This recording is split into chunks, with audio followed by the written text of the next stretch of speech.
اهلا بحضراتكم من جديد.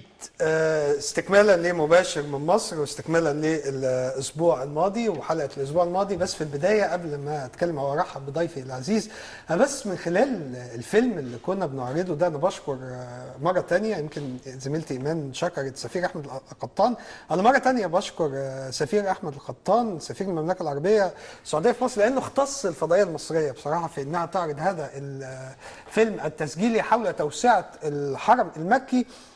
الهدف من هذا الفيلم ان اي حكومه اما تعوز تعمل حاجه بتدرسها، واما تدرسها بتوضحها، واما بتوضحها الناس بتتفهم الصعوبات اللي بتواجهها فما بتزعلش.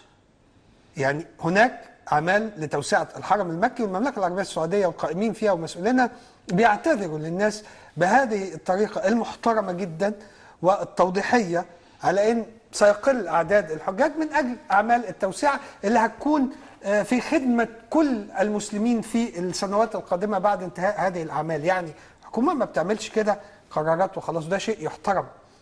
يعني انا بشكره شكرا جزيلا مره ثانيه سيد سفير احمد القطان، واسمحوا لي ان انا يعني ارحب في البدايه وبلا اي مقدمات، لانه استكمالا للحالة العبثية اللي احنا بنتكلم فيها ومحاولة الوصول لأهم حاجة، العدالة الاجتماعية اللي مش لاقيينها بصراحة.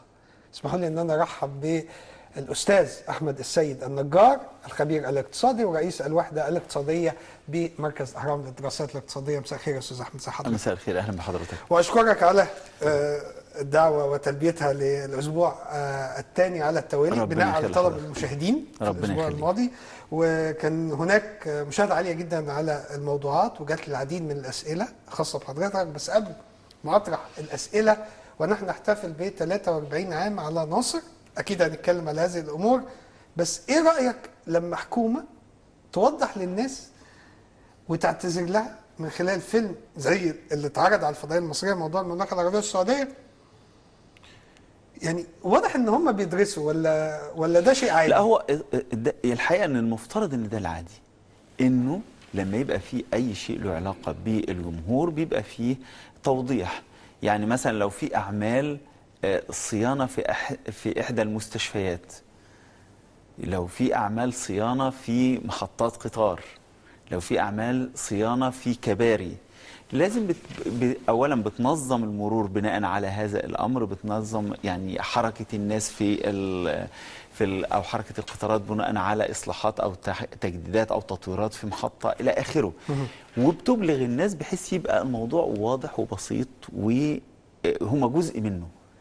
ما هوش شيء بيفاجئوا بيه، او يعني ما يطلعش، ما ينفعش حد يطلع كوبري وبعدين يلاقي فيه اصلاحات وبعد الناس تبدا ترجع. بس دي بتحصل كتير قوي يعني نروح نلاقي الطريق مغلق ونلف بقى ده بره العقل والمنطق. يعني هو المنطقي والبسيط ان بالتاكيد لازم يبقى فيه يعني شفافيه وافصاح، بحيث بالفعل ان كل حد يقدر يعمل او يقدر ان في شيء بيحدث وانه لمصلحته فيما هو آت، ولكنه قد يعاني ولا وقت قصير. يعني نتمنى، انا في المقدمه قلت نفسنا نغمض عينينا ونحلم، نفسنا نغمض عينينا ونبص لقدام، نفسنا نغمض عينينا ونفتحها نلاقي بلدنا دي قدام، يعني فوق لفوق. بنحتفل ب 43 سنه بعبد الناصر، هذا الزعيم اللي التف حوله الفقراء. ماشي، لازم نوضح الامور. التف حوله الفقراء قبل الاغنياء، لان هو كان بيعمل ان يكون في عداله اجتماعيه لكل فقراء هذا الوطن، وان هذا الوطن لن ينهض الا بالاهتمام بالتعليم والصحه والعداله الاجتماعيه. مش عارف ابداها مع حضرتك ايه، نعمل مقارنه؟ لا، هو نشوف هو عمل ايه في فتره قصيره جدا.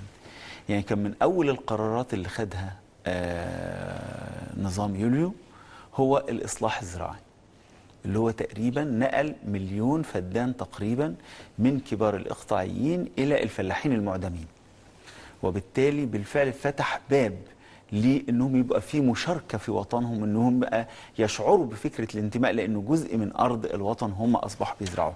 وبالمناسبه البعض بيتصور ان هذا الاجراء هو اجراء من اجراءات اللي هو الاصلاح الزراعي وتحديد حد اقصى للملكيه، انه اجراء له علاقه بالدول الاشتراكيه او الشيوعيه او غيره. غير صحيح.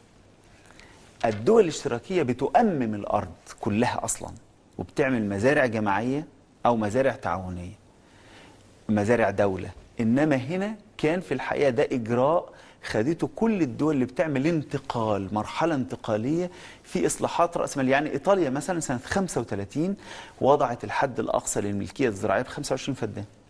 احنا كان عندنا 200 ثم بعد كده 100، لكن وبعد كده 50 للفرد، ده ادنى حاجه وصلنا لها. لكن ايطاليا كان 25. اليابان في فتره اصلاحات ميجي كانت رقم ادنى كثيرا من الرقم في ايطاليا، اقل من نصه في نهايات القرن 19. فهنا الموضوع ان البعض يتصور ان ده كان اجراء يعني ضد حقوق الأثرياء أو غيره. في الحقيقة أن ده منطقي في أنه الأرض للي بيزرعها. ولما الفلاح في نهايات عهد الإقطاع عادة يبقى ما بيزرعش أرضه وبيزرع في أرض حد تاني، في الحقيقة وبياخد فتات، ما بيبقاش عنده لا الانتماء لهذه الأرض ولا الجدية في زراعتها، غير لما أنت تديه قطعة صغيرة بيبذل حياته عشان يعمل أعلى إنتاجية منها، لأنها أرضه، لأنه مش عبد في بلده ولكنه سيد على قطعة من أرض بلده. فدي مسألة بتفرق كتير. فهنا كان الإصلاح الزراعي من أوائل الإجراءات اللي اتخذت. بعد كده حد أدنى للأجر كان 18 قرش في اليوم، ده للعامل اللي ما عندوش غير قدراته البدنية. ده يعادل ال 18 قرش. لو افترضنا ان عامل الترحيل ده او العامل كان بيشتغل 25 يوم في الشهر، هنجد ان راتبه يعادل اكتر من 2000 جنيه من جنيهات الوقت الحالي.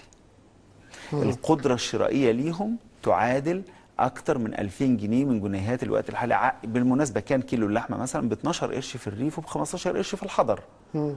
فال 18 قرش بتوعه في اليوم دول كانوا يشتروا كيلو ونص لحمه في الريف وكيلو ربع في الحضر. يكفوه زياده زي ما بنقول، يعني يقدروا يعيشوه نعم بكرامه. بالضبط. فهنا تحديد حد ادنى للاجر، وفكره انه يبقى معني بفكره وضع حد ادنى للاجر مثل الدول اللي فعلا بتهتم بهذا. كانت الدول المتقدمه وحدها هي اللي بتقوم بهذا الامر. فعمل هذا الحد الادنى للاجر من سنه 52. بعد ذلك عمل يعني الإنجازات الكبرى بقى هي مضاعفة القطاع الصناعي، وبالذات تحديدا الصناعة التحويلية 5 مرات. 5 مرات بحجم الإنتاج وليس بقيمته اللي ممكن يبقى فيها ارتفاع أسعار أو غلاء أو تضخم، لا، بحجم الإنتاج تضاعف الإنتاج الصناعي المصري 5 مرات. الأمر الثاني أنه في الحقيقة يعني صار التعليم والرعاية الصحية كالماء والهواء.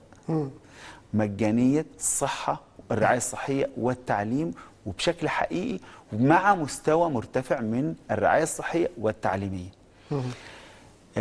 ده ليه؟ يعني ليه؟ هل هو مؤمن بفكرة معينة كان عبد الناصر، أم كان في دولة بجد، كان في دولة يجب أن تنهض، يجب أن هو كان يعني عن مشروعه هو مشروع بناء دولة وبناء استقلال وطني وكرامة وطنية، وفكرة أنه هو لا يمكن أن تقوم ببناء من هذا النوع دون أن يكون كل أبناء الوطن شركاء في هذا البناء. يعني مثلا هو عمل حاجة اللي هي تعيين خريجي النظام التعليمي، فده أدى من غير ما يبقى في ضغوط على المواطنين ولا على مش يعني كان الأمية كانت متفشية. ولما بدأ حكم مصر كانت الأمية 85%. فيعني كانت تقريبا يعني الغالبية الكاسحة أميين يعني بالزبط. من الشعب. فهنا لما عمل فكرة تعيين الخريجين، خريجي النظام التعليمي، بقى فيه حافز قوي جدا، حافز هائل، لأنه الكل يعلم أولاده رغم وأن التعليم مجاني. وبعد كده بقى فكرة التعليم يعني باب للحراك الاجتماعي، انه ممكن منه يصعد لانه يبقى في قمة الجهاز الاداري والبيروقراطي ويغير يعني حالته الاجتماعية ومستواه المعيشي من خلال التعليم والتفوق في التعليم والعمل. طيب ممكن اسال حضرتك حاجة؟ نعم اتفضل. يعني اللي حضرتك قلته حاجات جميلة جدا.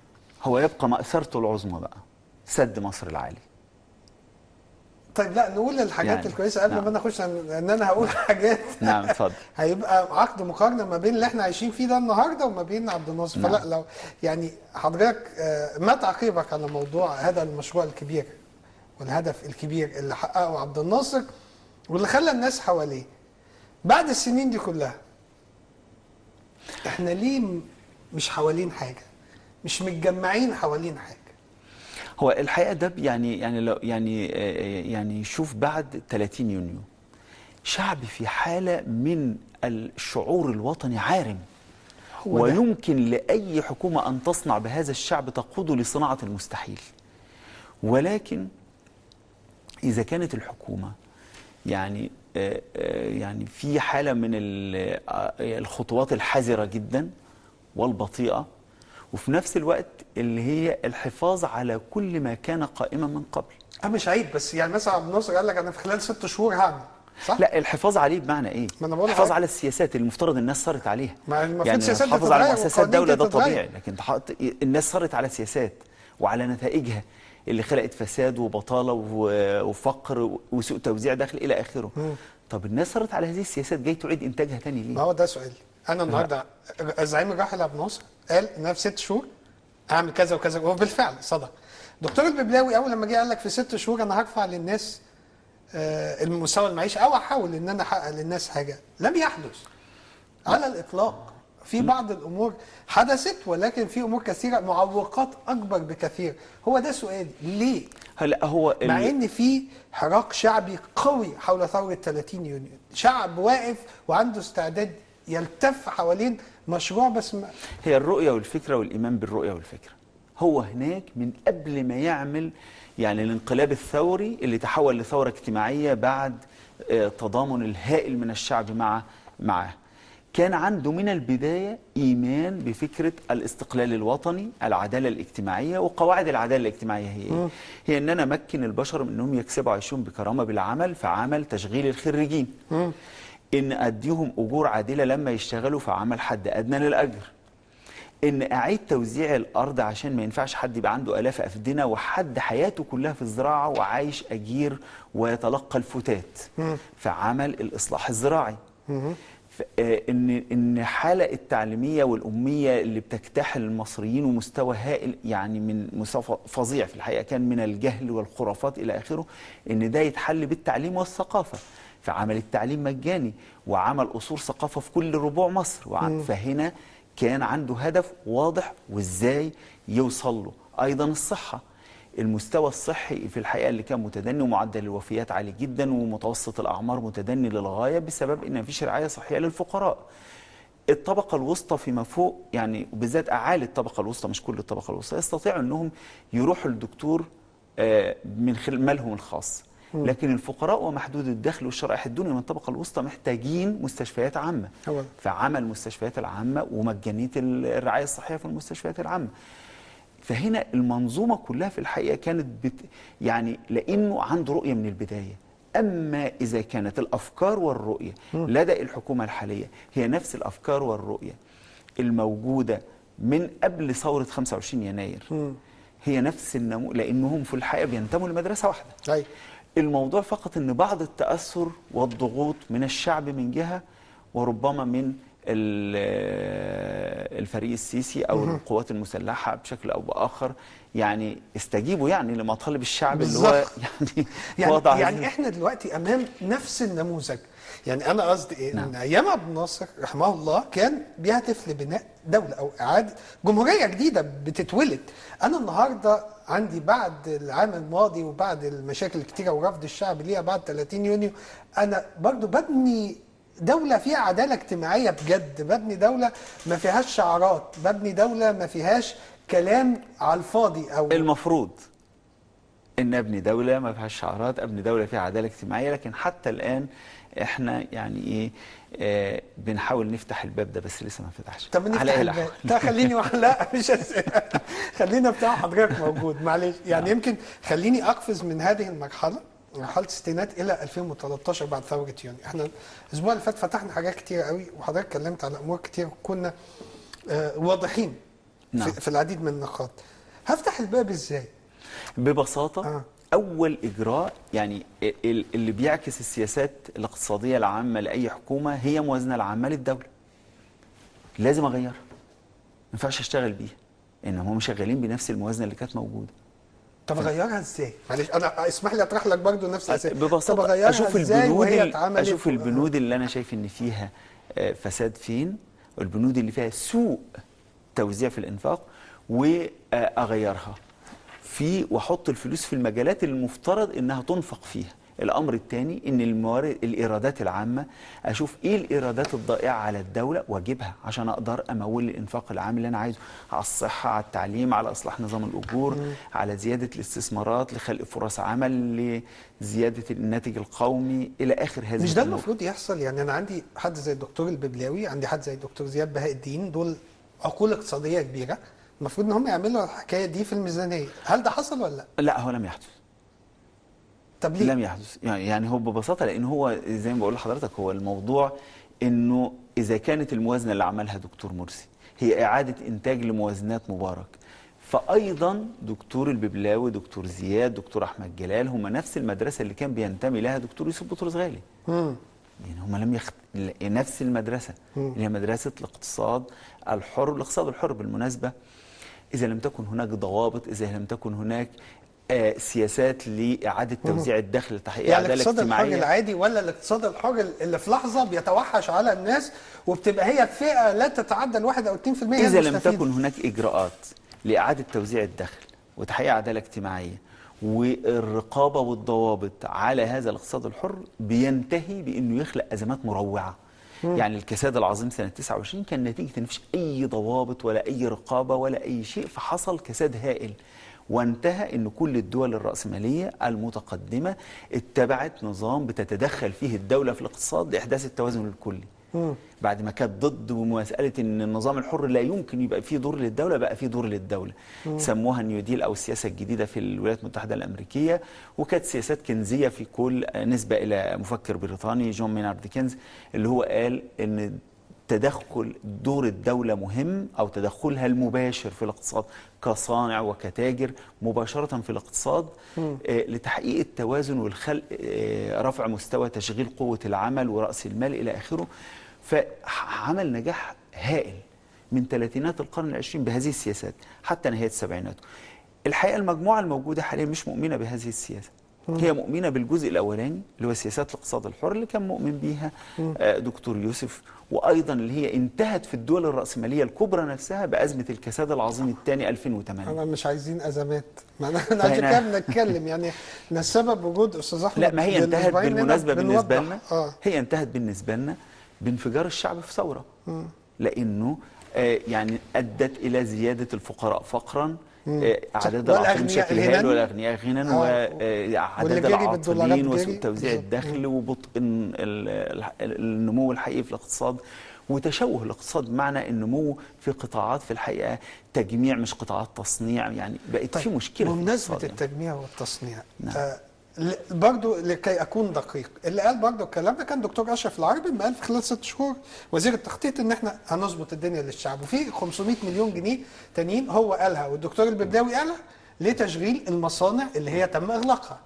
هل حضرتك شايف إن في أي تقدم في هذا الموضوع؟ هو حتى الآن ما فيش يعني طيب إن هم، أو شيء جيد إن هم يخصصوا بعض الأموال لتعويم المشروعات المتعثرة. لا يعني أنا قصدي المفروض الكلام ده يبقى فوري ولا احنا متأخرين؟ يعني بما انهم تحدثوا عن ان في اي خطه من اي نوع، خلينا نقول ان ده شيء ايجابي، لكن الاهم ان تبقى في خطه فعاله، وانه يبقى في بالفعل تعويم للمصانع، وان يبقى في فرص العمل اللي ضاعت ترجع مره اخرى. ولكن ده شيء صغير جدا. انت بتتكلم عن دوله طبعا صغير ان انت بتتكلم عن دوله الناتج المقدر 2050 مليار جنيه، بتتكلم عن 500 مليون من 2 تريليون او من 2000 بالظبط 2000 مليار. 2 تريليون و50 مليار، الفكه اللي فوقهم 50 مليار يعني. بتتكلم عن 500 مليون ولا حاجه. ولا حاجه. ايه ده؟ يعني تصريحات برضه هنرجع تاني زي لا، هو علي ان انا هنقول ان تصريحاتهم هي تصريحات تجميليه، يعني اقدر الرقم في حدوده انه حاجه هامشيه جدا، لكن ربما يساعد بالنسبه لبعض المشروعات المتعثره. خليني ارجع مره ثانيه للزعيم. ليه فتحت الموضوع ده حضرتك؟ ارجع زي ما انت عايز. انا عندي 90 مليون مواطن. نعم. فهو ده السبب. يعني هل الرقم ده يفيد ال 90 مليون ولا لا؟ بس حضرتك قلت لي لا ما يفيدوش. هو يبقى محدود هامشي تماما يعني. الاهم يعني عشان افيد ال 90 مليون بجد بقى، يبقى عليا ان انا اشوف يعني البنوك. حضرتك قلت الميزانيه، نخش الميزانيه، تعدل الميزانيه، اوجه الانفاق اللي هي يعني غير منطقيه، وانا بقول بصراحه انها فاسده. زي ايه؟ زي دعم الطاقه. دعم الطاقة للفقراء ومحدود الدخل يستمر بالكامل، لكن دعم الطاقة للأثرياء والأجانب منطقي لازم وإحنا يمكن تحدثنا في المرة السابقة عن بالظبط. هذا الأمر.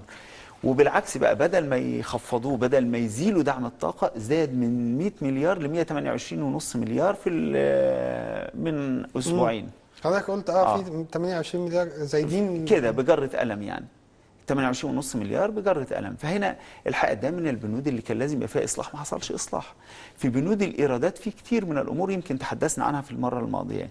فإمكانية الإصلاح قائمة. أيضا إن أنت تخلق فرص عمل للناس، تخلق فرص عمل للناس بأن الدولة تزود استثماراتها، بأنها تعمل حضانة قومية للمشروعات الصغيرة فتشغل العاطلين. يعني إيه؟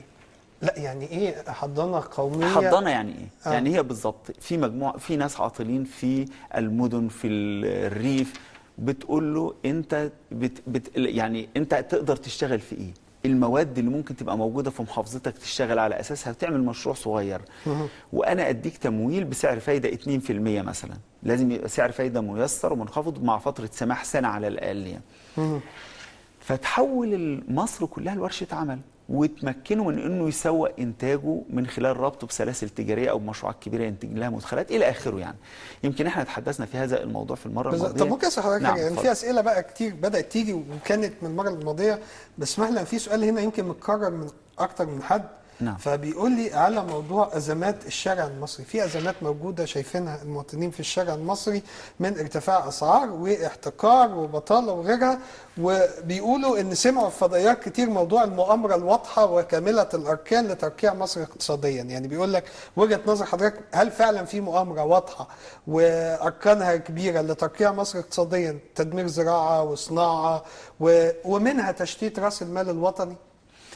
الحقيقه انه خلينا اقول انه تاريخ العلاقات الدوليه هو تاريخ من المؤامرات، لكن من يسمح بان اي مؤامره يعني تتنفذ عليه، والمسؤول الاول والاخير هو الداخل وليس الخارج. وعشان كده انا بره فكره يعني، او مش مع فكره ان المؤامره هي اللي بتتحكم في مصير الشعب. ما يتحكم فيه فعلا هو سوء او حسن اداره الداخليه اللي بتخلي المؤامره تتنفذ عليا لو انا فاشل داخليا، او ان المؤامره تفشل وتصبح لا قيمه لها لانه انا عندي سياسات قويه وناجحه بتخلي اي مؤامرات خارجيه لا قيمه ولا معنى لها. يعني حتى لو تمت اي مؤامره مش مشكله طالما انا عندي سياسات واضحه. بالضبط. ودوله قويه ومؤسسات. بالضبط. طيب هذه الحكومه وفيها كفاءات كبيره واقتصاديه، ولا نشكك في وطنيه احد، ولكن هل شايف ان هذه الحكومه قادره على بناء مستقبل او خريطه طريق للحكومات القادمه؟ اصل الحكومه دي مش هتستمر طول العمر يعني. طب خلينا اقارن بقى بين حاجتين. يعني بين يعني نرجع مره ثانيه بقى الحكومه الحاليه والزعيم الراحل جمال عبد الناصر. هو جيب مشروع استقلال وطني، فشاف ان علاقته مع البنك الدولي وصندوق النقد الدولي ينبغي الا تكون مشروطه، وانه عايزين تقدموا مسانده لمشروع احنا اللي نختاره. اهلا وسهلا، وتقدموه بشروط معتدله، لكن انا مش هكيف سياساتي على اللي انت عايزه عشان اخد قرض منك. من حكومة الدكتور مرسي إلى الآن حتى الحديث حوالين المساعدات الخارجية، وبالمناسبة ما أطفأ يعني من أول التصريحات كان فكرة إعادة التفاوض مع صندوق النقد الدولي للحصول على القرض، لكن لما جت المساعدات الخارجية فتأجل الموضوع لحد ما نخلصها. يعني فهنا الموضوع في الحقيقة فكرة إن أنت بتبحث إزاي على الاعتماد على الذات. هو بحث إزاي؟ هو قال إنه سرقت القناة من مصر. مصر 120,000 راحوا ضحايا لحفر قناة السويس. صح. وسرقت من مصر بتحايل وتآمر بقى استعماري، ونجح لأنه كان وقتها كان الخديوي إسماعيل ومن تلوه في الحقيقة تم النصب عليهم يعني، أو كانوا صيد سهل لمسألة التآمر الخارجي. فهنا هو القناة كان دخلها 100 مليون. مصر كانت بتاخد 3 وهم 97. فشاف ان ده في الحقيقه لصوصيه، وان مصر عليها انها تستعيد هذه القناه بتاميمها، فامم قناه السويس. هنا انا عندي 100 حاجه زي قناه السويس. هنا دلوقتي يعني في انا اقدر 2013 افرض ضريبه، نعم اقدر افرض ضريبه ثروه ناضبه على شركات النفط والغاز العامله في مصر اللي هي بتسرقني. مقابل كل برميل نفط بيستخرجوه لي بياخدوا $100. برميل قصاده يعني $100، بياخدوا نص احتياطي مصر. فهنا بالضبط انا زي ما كان عنده قناه السويس واممها، انا عندي اقدر افرض ضريبه ثروه ناضبه على النفط والغاز. ودي ما تعملش مشاكل مع الشركات الاجنبيه او الاستثمارات؟ ده سلطه سياديه، حقي ان انا افرض ضرائب. انا ما عدلتش العقد. العقد يعني قصد حضرتك ان انا كحكومه حاليا لم اقم بتعديل اي بنود ومن حقي ان انا افرض شروطي. بفرض ضريبه على من أجل ثروه مصلحة ناضبه. وطن. الضريبه ضمن السلطات السياديه للدوله التي لا ينازعها فيها احد. تمام. فتقدر تفرض ضريبه ثروه ناضبه عليهم. لان دي ثروات ناضبه لن تتجدد، اللي بيستخرج منها ما بيتعوضش ولن تاني. تواجه باعتراضات من الشركات والحاجات دي كلها؟ حتى لو اعترضوا، هم الجزائر فرضتها سنه 2005، عملوا بعض الاعتراضات وبعدين كملوا. انا عايز اقول لحضرتك ان الجزائر من الدول اللي دفعت ديونها الخارجيه كاش، يعني انا كنت هناك، يعني هذا الدوله يعني لا، وعندها بوجه بجد تحياتي احتياطيات هناك لكل قرابه $200 مليار بجد يعني. احتياطيات قرابه $200 مليار. بالظبط، لان هم كانوا عايزين يعملوا ده. اصل انا رحت الجزائر اكتر مره، وانا يعني هناك فعلا كانوا سعداء جدا عندما قاموا بسداد ديونهم الخارجيه، ودي انا اتمنى الوطني. طبعا ممكن نعملها بتتخلص من اي ضغوط. صح. مصر ديونها الخارجيه مش كبيره. ديونها الخارجيه بنعتبرها من الديون الخفيفه. المأساة الحقيقيه هي الديون الداخليه. اللي هو التريليون وال 300 او 400 مليار. لا، هو كانت يعني ديون اجهزه الموازنه، ده غير الدين العام الداخلي، يعني الداخلي. ديون اجهزه الموازنه عموما كانت 1310 مليار جنيه. عند دكتور مرسي ما استلم، ما جه يمشي كانت 1553 مليار في سنه واحده. زادوا 300 مليار، 200 مليار، 200 حاجه و40، 243 مليار في سنه واحده. فالحقيقه لا، وبالمناسبه الاقتراض المخطط في الموازنه بتاعه 2013 2014 312 مليار، اللي هي دي الحكومه اللي قبليهم، حكومه قنديل اللي عملتها، حكومه الدكتور مرسي عملتها. ايوه صح، حكومه هشام قنديل اللي عملتها، صح، ولا هي الدكتور الببلاوي اللي خدها شغالين بيها. الاقتراض فيها 312 مليار، 312 مليار، وهيزيد كمان. يعني لما زاد دعم الطاقه 28.5 مليار زود. طب انا اعمل ايه يعني انا سياسات اقتصاديه اعملها ازاي فورا عشان احاول ان انا اقلل من هذا الموضوع؟ لان كل ده احنا اتفقنا على ان المستقبل هو اللي هيدفع. هقول لك النموذج اللي عمله عبد الناصر. انا قصدي المستقبل، عيالنا هم اللي هيدفعوا الضريبه مش النهارده. هقول لحضرتك، لما جه عبد الناصر لقى انه الاراضي الزراعيه انتاجيتها منخفضه، انه جزء هائل من المياه بيضيع في فتره الفيضان، ان 100,000 مهندس وعامل بيكرسوا لمده 4 شهور لمكافحه الفيضان سنويا، والدمار اللي كان بيعمله لتعليه جسور الترع والقنوات الى اخره والنيل. وانه من الذكريات التاريخيه ما كانش موجود يوميها انه كل قرن او قرنين بيبقى فيه جفاف سباعي بيهد مصر. كان احيانا بيموت تلتين سكان مصر في دورات الجفاف السباعي الرهيبه اللي كانت بتضرب النيل كل قرن او قرنين.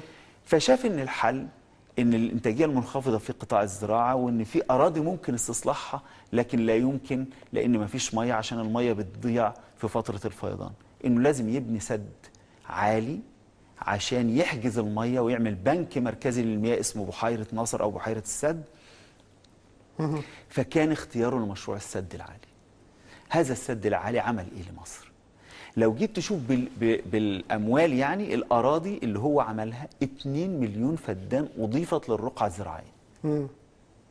لو قستهم باسعار الارض في الوقت الحالي، الارض الزراعيه في الوقت الحالي انت بتتكلم عن 500 600 مليار جنيه.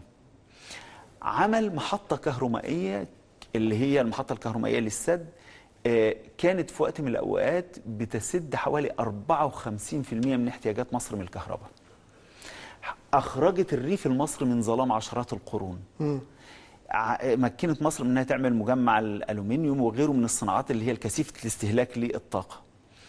حول 670 الف فدان من ري الحياض لري دائم.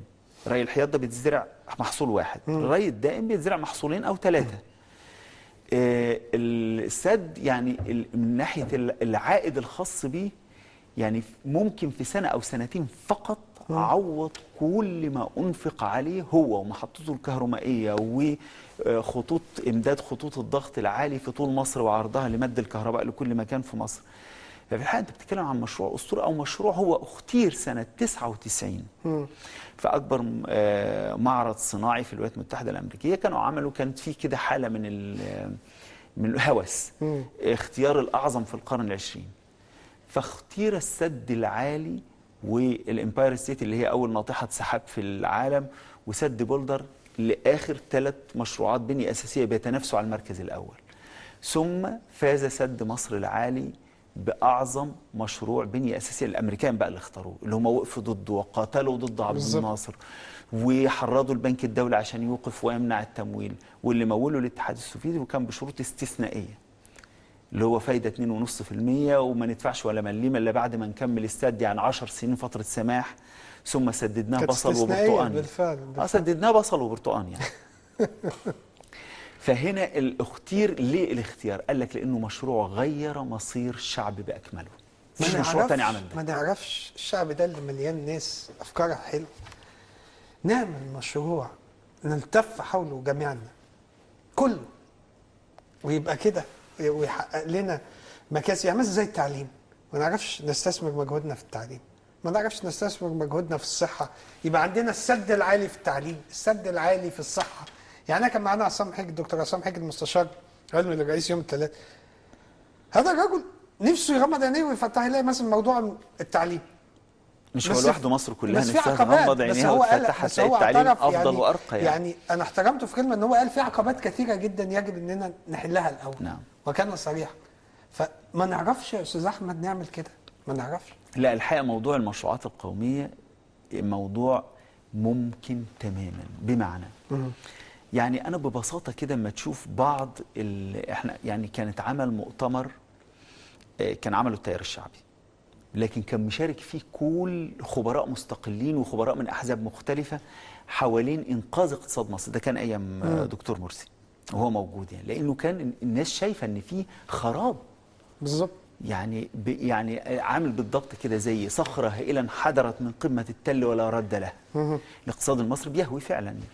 فكان في عدد من الناس طرحوا من الخبراء في الحقيقه. لما تلاقي في مجال الثروه المعدنيه والمحجريه هتلاقي دكتور عبد العال حسن عطيه، لما تلاقي في مجال الزراعه دكتور زكريا الحداد ودكتور عبد السلام جمعه وغيره، وهتلاقي في اكتر من مجال كان مطروح كيف يمكن ان انت تغير مصير اقتصاد هذا البلد من خلال استثمار الثروه المعدنيه والمحجريه، تغيير او تحسين وتطوير وتحديث قطاع الزراعه. ومطروح مشروعات محدده. يعني انت لو عملت في قطاع الثروه المعدنيه والمحجريه وموضح خريطه للموارد المعدنيه والمحجريه المنتشره في طول مصر وعرضها، وازاي تعمل مدن صناعيه والاماكن المحدده ليها كانسب مواقع لان بناء هذه المدن الصناعيه لتصنيع الثروه المعدنيه والمحجريه، من المنجنيز للذهب للفوسفات والاسمده الفوسفاتيه، الاسمده الكبريتيه، الاسمده اليوريا الى اخره، واستغلال الغاز في هذا الامر. لصناعات الخاصة بالأسمنت بالأحجار المختلفة الموجودة عندي، يعني في للتلك كتير، عندي كمية هائلة من الخامات الموجودة عندي. في الزراعة فكرة إنك الاستزراع السمكي في البحار في 2800 كيلو اللي عندي شواطئ مش مستغل ولا سنتي فيها في استزراع أسماك بحرية، في حين ده العنصر الأساسي في زيادة الثروة السمكية والإنتاج السمكي في العالم، في إن أنت تطور إنتاجية الثروة الحيوانية عندك من اللحوم من الألبان، في إن أنت تطور إنتاجية المحاصيل. وكل ده ممكن وبدون أي شيء مس لا بالبيئة ولا بالصحة بالنسبة للإنسان. يعني موجود. لا، مصر ليست خالية من الدراسات حوالين مشروعات قومية عملاقة تتنفذ ولا مجرد أحلام على ورق. بالمناسبة مثلا مشروع قناة السويس، مشروع اللي هو إقليمي قناة ده كان كارثة. كانوا عاملين حاجة يسلخوها من مصر تبقى السلطة الكاملة والمطلقة للرئيس، واللي هو بيعين مجلس إدارة هيئة تنمية الإقليم، وبيبقى هي منفردة بنظام صحي وتعليمي وثقافي كل حاجة، كأنها تبقى جمهوريتهم يعني. وفي نفس الوقت لا تطبق عليها أي قوانين لاحقة تتعمل بعد المنطقة ما تتأسس يعني. هذه المنطقة وغيرها من المناطق يمكن بالفعل انك تعمل مشروعات تنمويه فيها، ولكن مع مراعاه بالنسبه بقى لمنطقه قناه السويس الاعتبارات الاستراتيجيه. يعني لازم تبقى شركه مصريه، شركه قابضه بالاكتتاب العام يملكها المواطنين المصريين باكتتاب عبر البورصه، يملكها حمله الاسهم، ويبقى في سقف، ما ينفعش حد يملك أغلبية ولا حصص ضخمة قوي، بحيث يملكها كل المواطنين وتستخدمها في ان انت تعمل المشروعات الممكنة في هذه المنطقة، اللي هي كل ما له علاقة بالتخزين والتموين والشركات اللي لها علاقة بتحويل المليون بني آدم اللي بيعدوا من قناة السويس كأطقم سفن إلى أنهم سياح، تعمل لهم برنامج لمدة 24 ساعة و48 ساعة للسياحة والتسوق. أيضا صناعات الأسمدة الكبريتية في شمال سيناء، الزيتون، زيت الزيتون وفحم من النوى الزيتون وأعلاف من بقايا الزيتون أو بيسموه التفل بتاعه يعني في سيناء، لأنها بتنتج 120 ألف طن زيتون وبيضيع، والناس في الحقيقه بتتحول الموضوع انه بيبيعوا ببلاش، يعني لانه ما بيستغلش بهذه الصوره العاليه القيمه. عندك ايضا امكانيات لان انت تعمل كثير من الصناعات الاخرى الموجوده خاماتها في سيناء، من المنجنيز، من الجرانيت، من الفوسفات في منطقه البحر الاحمر والاسمده الفوسفاتيه الى اخر هذه يعني عندنا الملح، لان عندي رواسب موجود. ملحيه مش موجوده في اي مكان في العالم. طب يعني تسمح لي بقى اخد حضرتك لهذا الكلام احنا اللي بنستورد يديني امل. بالمناسبه 2 مليون طن ملح يعني ملح بنستورد 2 بكل مليون الشواطئ طن دي، وعندنا رواسب ملحيه مش موجوده في اي مكان في العالم، بنستورد 2 مليون طن. لا تعالى بقى اخد حضرتك لحاجه ملح. مهمه جدا، نعم. لان هو ده اللي ممكن ما اعرفش يعني صحح لي، يعني موضوع الدستور الجديد او لجنه 50 اللي هم بيعملوه، هل لو احنا حطينا بعض المواد الاقتصاديه المهمه جدا داخل هذا الدستور او التعديلات الدستوريه الهامه، هل ده يفيدنا فعلا وممكن يوقف النزيف لثروات هذا الوطن؟ لاننا من كلام حضرتك واضح اننا لازم نحتاج تغيير قوانين، تغيير امور، ناخد قرارات ثوريه وسياديه خاصه بهذا الوطن لمصلحه الشعب، ولا انا كلامي صحيح؟ يعني هو بالحقيقه بالنسبه للدستور، الدستور بيعمل الاطار، هو اسمه القانون الاساسي يعني. هذا القانون الاساسي بيعمل اطار عشان تنطلق منه القوانين اللي هيتم اصدارها بعد كده من مجلس الشعب لتحقيق التنميه. اما تيجي تشوف المواد الاقتصاديه الاجتماعيه اللي عملتها لجنه العشرة، عملت بعض التعديلات. هتيجي الماده الخاصه بطبيعه الاقتصاد، مفيش اي حاجه لها علاقه بانه الاقتصاد ده ايه. يعني يقول لك يقوم الاقتصاد المصري على تنميه النشاط الاقتصادي وتشجيع الاستثمار. طب ما اي اقتصاد المفترض انه ده اعلان نوايا، ديباجه. لكن النص في الحقيقه يعني في هذا الموضوع انه تقول لي طبيعه الاقتصاد ده ايه. يعني مثلا ينهض الاقتصاد المصري على اساس احترام الملكيات العامه والخاصه والتعاونيه، وتعمل الدوله على تنميه وتطوير الاقتصاد. وتشير يعني ده اقتراح بديل، يعني انا في كراسه استراتيجيه طلعت من الاهرام عن قراءه نقديه للتعديلات وتصور او صياغه مقترحه للحقوق المواد الخاصه بالحقوق الاقتصاديه والاجتماعيه. فلا بد انك تقول انه اقتصاد بيهدف لتحقيق التنميه المستقله، استعيد قيمه التنميه المستقله المعتمده على الذات، على العقول، على الاموال، على السواعد. يعني ايه تنميه مستقله؟ نبسطها اكتر من كده، يعني معنى كده ان انا اوفر الغذاء بتاعي، اوفر مش عارف ايه بتاعي، مش بالضروره بالكامل لكن نسبه كبيره، لكن بالاساس هيبقى كالتالي. بدل ما انا عمال طول الوقت اللي فات الدكتور مرسي صدر صوره الدوله المتسوله في كل مكان ذهب اليه. بالمناسبه مبارك عمل هذا الامر في ثمانينات القرن العشرين، ووصل ديون مصر الخارجيه ل 50 مليار دولار في يعني استلمها 22 او 21، يعني بعض المصادر تقول 21 وبعضها 22 سنه 82 82 وصلها ل 50 مليار دولار سنه 89. ولولا اسقاط شرائح بعد حرب الخليج سنه 90 91 والشرائح اخرى مقابل تطبيق برنامج الاصلاح الاقتصادي او ما سمي الاصلاح الاقتصادي اللي هو تم فيه بيع مصر في الحقيقه يعني. اسقطوا شرائح اخرى فانخفضت الديون الخارجيه. لكن الحقيقه فكره الاعتماد على الذات او التنميه المستقله ان انا بعتمد على مدخرات المحليه واستثمارات المحليه دون ان اغلق الباب ابدا على الاستثمارات الاجنبيه او العربيه. يعني مفتوح لها، لكن افرض ما جاتش، افرض جت بكميات محدوده، اقتصادي يبقى في مهب الريح؟ لا، اقتصادي يعتمد اساسا على استثماراتي ومدخراتي المحليه. وبالمناسبه اكبر دوله جاذبه للاستثمارات في العالم هي الصين. حجم الاستثمارات في الصين 2010 كان 2393 مليار دولار، طبعا رقم مرعب يعني. طبعا. كان 95% من هذه الاستثمارات محليه. هذه الدولة هي الجاذبة محلية، الجاذبة الأكبر للاستثمارات في العالم كان عفوا مش 95، 97% محلية. يعني 3% بس استثمار خارجي؟ 3% فقط استثمارات أجنبية، 97% استثمارات محلية. ده في ثقة بدت، يعني رجال الأعمال بدل ما يحطوا فلوسهم بره لا حطوها في البلد نفسه. هم بيشتغلوا في البلد.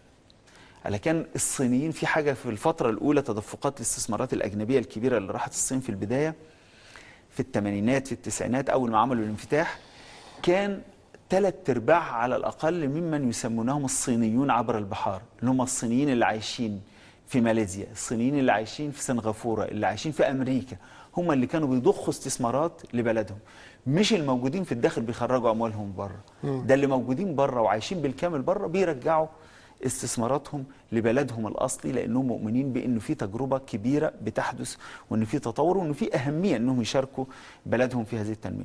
وأعتقد المصريين في الخارج مش أقل وطنية من الصينيين. فقط اعمل نوع من يعني الرعاية الآمنة لاستثماراتهم، إنك اطرح عليهم مشروعات في اكتتابات عامة. ما هي دي المشكلة. إن بص هقول لحضرتك حاجة، واحنا على الفضائية المصرية واستضفنا العديد من يعني الناس المحترمة الموجودة خارج مصر، وأيضا منهم ناس بتكلمنا وبتعمل مداخلات معانا من الجاليات المصرية في الخارج.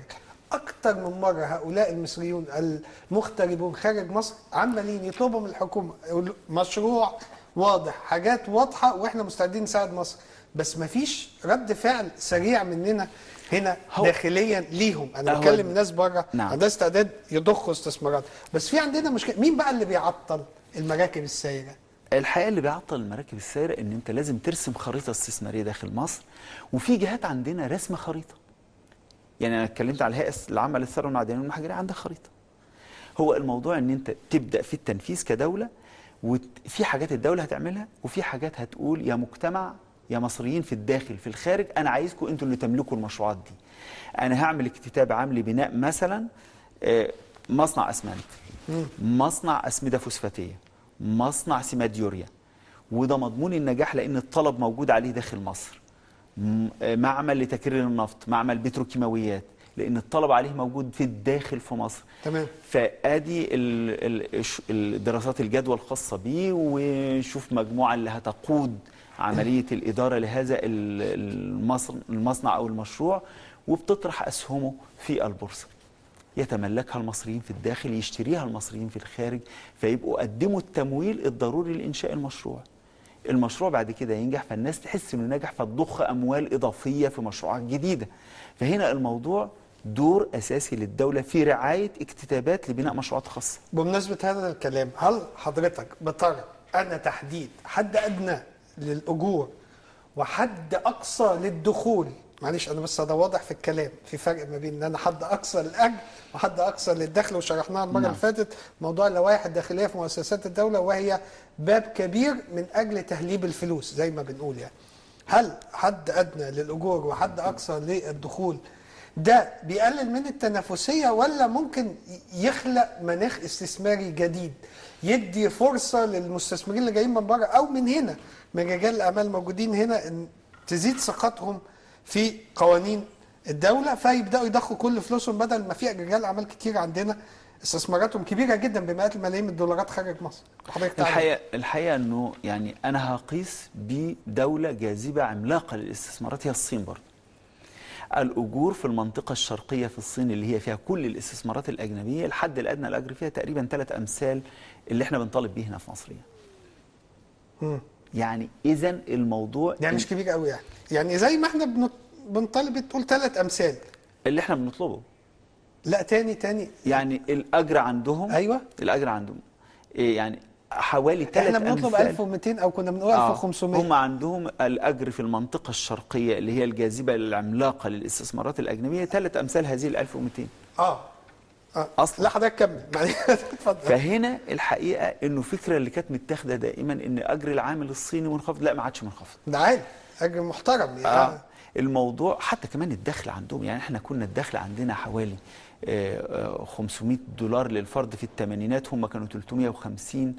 بس الادنى ده مش للعامل اللي هيفحت نفسه. معلش يا استاذ احمد، يعني ال4.5 دول او ال5 ده مش العامل اللي بيفحت نفسه يوميا، لا ده اي حد كده.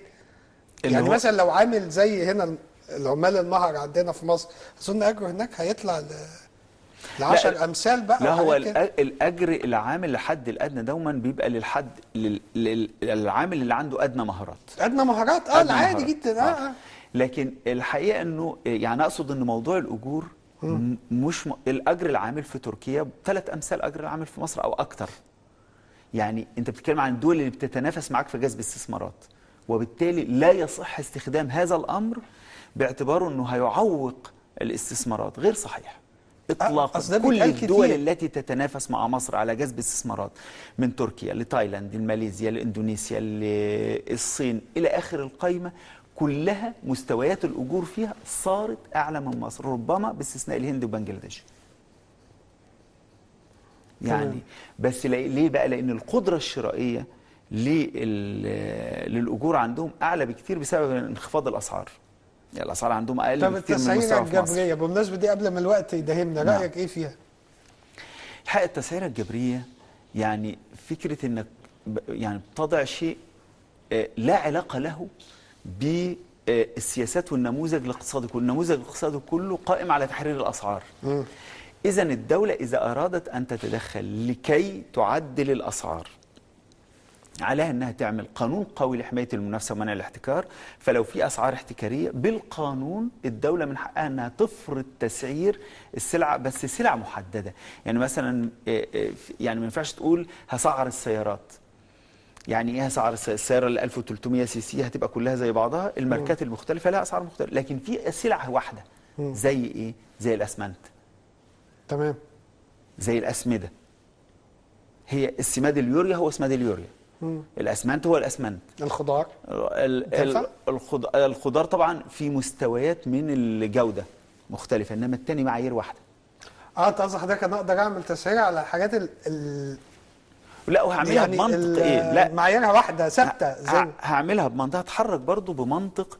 مش عندي سوق حر دلوقتي. انا بالنسبه لي الاسمنت او غيره من السلع او السماد او غيره، أنا لما أعمل قانون قوي لحماية المنافسة ومنع الاحتكار، من حق الدولة أنها إذا المجموعة الشركات المنتجة للأسمنت أو للأسمدة عاملة اتفاق احتكاري وبتزود الأسعار وبتبالغ فيها، أنها تحدد لها الأسعار لمدة 6 شهور.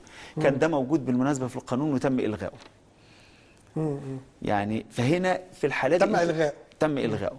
الامر الثاني ان الدوله اذا ارادت بقى للاسعار السلع اللي هي متباينه وما تقدرش تقول ان في سلعه واحده. الطماطم في 10 مستويات من الطماطم. ما هو دي العداله الاجتماعيه، ان الشعب يصحى الصبح يلاقي اكله وشربه في متناول ايديه بفلوس. يعني ازاي بقى الدوله تعمله؟ بكرامه. هشوف ان دوله زي بريطانيا، دوله راسماليه، الراسماليه اصلا يعني. هذه الدوله عندها مجمعات استهلاكيه تابعه للدوله في الاحياء والمدن المختلفه، وبتطرح فيها السلع الأساسية بأسعار معتدلة، وفي بعض الأماكن كل السلع تقريبا. ما هنا بيقول لك في موجود بس مش في كل الأماكن. لا هي أصبحت موطن للفيران والقطط. يعني صارت مهجورة، يعني ما بتشتغلش. صحيح أنا عندي 2000 من المجمعات الاستهلاكية التابعة للدولة، ولكنها مقفولة أو موطن للفيران والقطط أو ما بتعملش حاجة. من المسؤول عن إن هي موطن؟ الدولة، لا أحد آخر. يعني هي بتاعت الدولة. فهنا المفترض دي بتقوم فيها الدولة بما نسميه دور التاجر المرجح. يعني إيه التاجر المرجح؟ بيبقى تاجر كبير بحكم إن عنده 2000 مجمع استهلاكي. إذا طرح السلع فيها بسعر معين، التجار الباقيين لازم يحازوا عليه، وإلا هيخسروا، لأن الناس هتروح المجمع ده ومش هتروح له. فهنا تتدخل في السوق بآليات سوق، من خلال المجمعات اللي عند الدولة اللي بتطرح فيها السلع بأسعار معتدلة.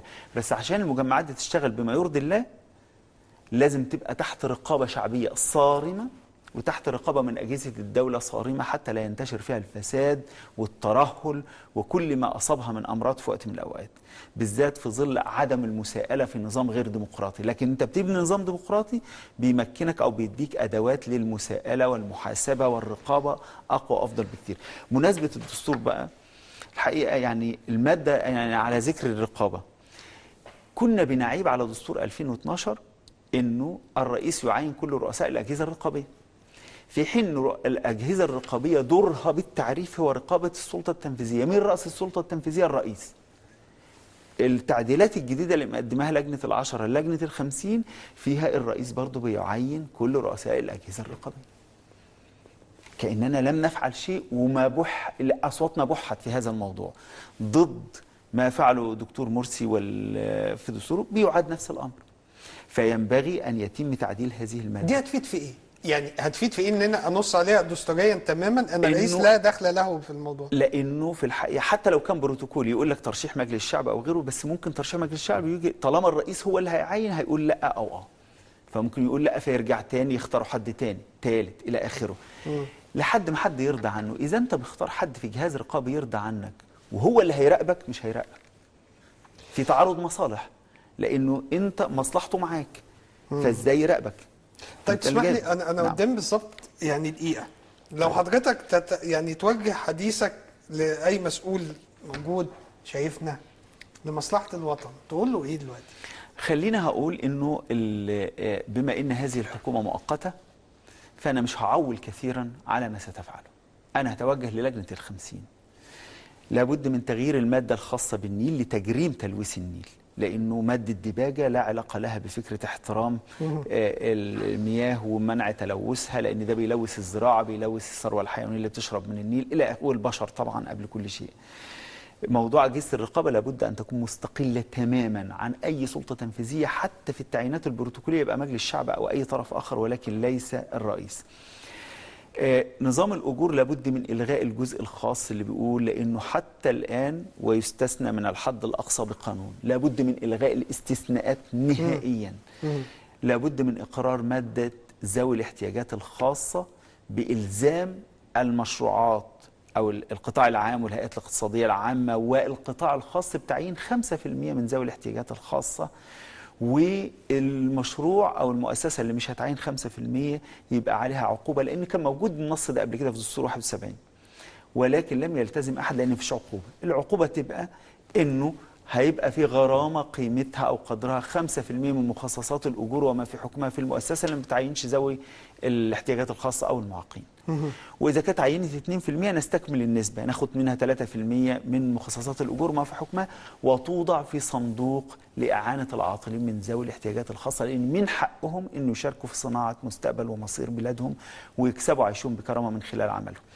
هل الأزمة اللي احنا فيها هي أزمة إرادة أم إمكانيات أم عدم قدرة على اتخاذ قرار أم وعي، ولا كله في سلع؟ كله، بس الأهم جزء فيها هو فكرة الإرادة اللي هي نابعة من الانحياز. أنت منحاز للتنمية المستقلة المعتمدة على الذات، أنت منحاز للغالبية الساحقة من الشعب، أنت منحاز لعدالة العلاقات بين الرأسمالية وبين العاملين لديها، ولا منحاز للرأسمالية على حساب العاملين، ولا منحاز للاعتماد على الرأسمالية الأجنبية ويعني تنفذ كل شروطها وبالتالي تبقى ما فيش حاجة، يعني انسى أي استقلال وطني. أنت منحاز لإيه بالظبط؟ اللي هو بيعني الإرادة والرؤية اللي هي يمكن أن تحقق بها المستحيل، خصوصا أن عندك شعب في الحقيقة إرادته تطال السماء. اسمح لي أختم بالكلمة دي. أشكرك شكرا جزيلا الأستاذ أحمد سيد نجار، الخبير الاقتصادي الكبير ورئيس الوحدة الاقتصادية بمركز الأهرام للدراسات الاقتصادية. أشكرك شكرا جزيلا. إذن أزمتنا هي إرادة مبنية على انحياز. هذا الشعب يحتاج لمن يفهمه جيدا. غدا يوم جديد ومباشر مصر. تصبحوا على خير.